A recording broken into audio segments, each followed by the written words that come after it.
lâcher et avancer. Bienvenue à vous, je suis Olivier, je vous invite à plonger avec moi dans cet article.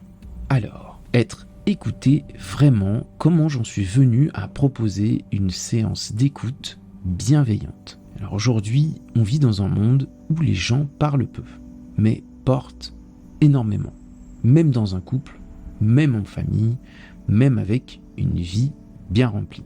Donc souvent on court au travail, on s'occupe des enfants, on gère la charge mentale, et souvent quand on nous demande « ça va ?», on répond « ça va ». On fait semblant que tout va bien.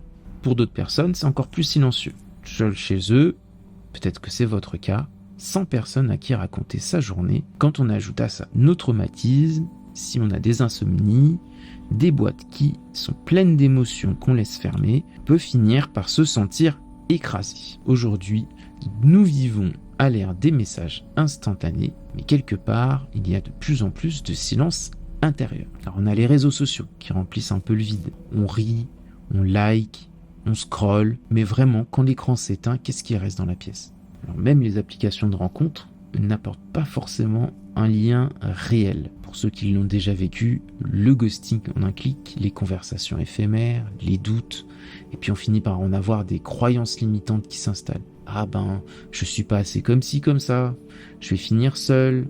Ce qui, peu à peu, finit par nous enfermer encore plus. Alors pourquoi une séance d'écoute ? Parce que j'ai remarqué que beaucoup de personnes ont besoin d'être entendues. Avant d'avancer, il est important de poser ce que l'on porte. Si sur notre chemin, on a une montagne à monter, une pente à gravir, en vrai, je pense que c'est quand même plus simple de le faire plus léger avec un sac moins lourd. Donc, c'est important de libérer la parole pour avancer, pour respirer. On lâche ce boulet accroché au pied. La solitude moderne, un poids invisible. Beaucoup vivent seuls leurs émotions, même entourés, même aimés. On n'a pas envie d'embêter les autres. Et surtout, on va venir minimiser ce qu'on vit. On va se dire, ah bah c'est pas grave, ouais, mais regarde lui, il vit des trucs plus importants quand même. Oui, mais ils ont d'autres soucis, donc je vais pas en parler. Ah mais je veux pas les inquiéter. Ou alors, on croit que ce qu'on ressent est trop, ou alors pas normal. Ouais, mais non, je vais pas en parler, c'est quand même trop lourd pour les autres. Et qu'est-ce qui se passe ? On porte tout seul. On porte longtemps et tout seul. Et quelque part, les réseaux sociaux viennent amplifier ça. Beaucoup de bruit, très peu d'écoute. On prend son shoot de dopamine, mais au final, est-ce qu'on a été écouté ? Ou est-ce qu'on a vraiment nous-mêmes d'ailleurs écouté ?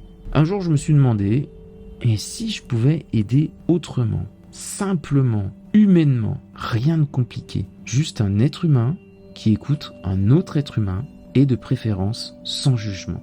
L'importance d'être écouté sans jugement. D'ailleurs, peu importe vos croyances, votre histoire, votre spiritualité, votre scepticisme, vous méritez d'un espace sans jugement. Et l'écoute, justement, permet de déposer ce fardeau.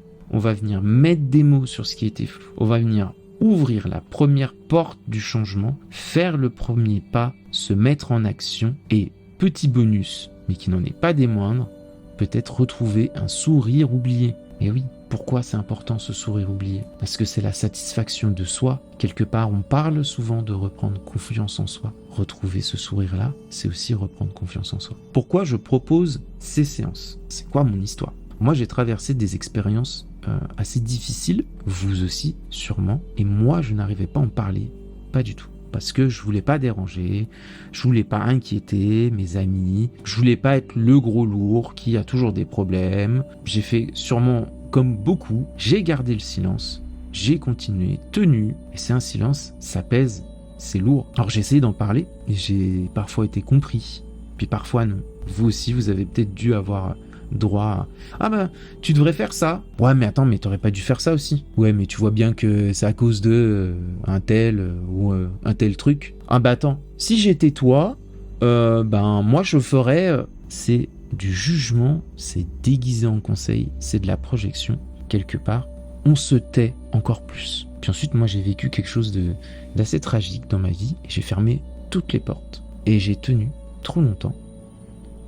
Et après, j'ai appris quelque chose de ça. C'est parfois la seule chose dont on a besoin, c'est juste d'être entendu. Et c'est ce que je propose aujourd'hui, que vous soyez entendu.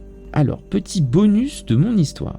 Alors moi, je ne sais pas si ça vous est déjà arrivé, moi j'ai déjà eu dans ma vie, sur des moments complètement ordinaires, des inconnus, souvent, j'ai mis dans l'article, j'ai mis parfois des petits vieux. En fait, c'est souvent des petits vieux. Quand c'était pas des petits vieux, c'était des gens croisés une seule fois qui m'ont dit une phrase, ou des phrases comme dans l'article, mais qui ont déclenché des vrais déclics en moi. Et vous, ça vous est déjà arrivé? C'est assez fou, parce que c'était des mots simples, mais tellement justes. Et souvent, c'était dans des périodes où je n'allais pas bien, comme si ces personnes sentaient d'une manière ou d'une autre que là, à ce moment-là, j'étais ouvert à entendre ce qui pouvait m'aider. Et d'ailleurs, si vous êtes arrivé jusqu'ici dans cet audio, c'est sûrement pas un hasard, comme j'aime le répéter souvent. Parler, c'est se libérer. Mettre des mots permet de clarifier ce qui était confus, des émotions, des blocages, des anxiétés. Quand on les exprime, ces mots, quand on peut poser des mots sur ce qui est flou, enfin, cette énergie-là, elle peut circuler. On peut archiver ce qui doit être archivé. On cesse de tourner en boucle, on peut voir différemment, on peut respirer et surtout, on peut enfin se mettre en action. Vous verrez parfois une seule phrase, et peut-être que vous l'avez déjà vu, une seule phrase peut suffire pour débloquer quelque chose. Et d'ailleurs, c'est pour ça qu'après mes séances, je propose des mantras personnalisés. C'est quoi ma manière d'écouter? Alors, il y aura toujours la douceur, du respect, et ce sera sans jugement surtout. Les séances, elles sont co-créées, on les fait tous les deux. Donc c'est pas vous qui parlez et moi qui vais juste me poser et vous écouter, ça va être un réel échange. On va discuter tous les deux. Eh bien écoutez, si vous êtes arrivé jusqu'ici, à ce moment-là, moi je vous invite à réserver votre moment d'écoute et je vous dis à bientôt pour un autre article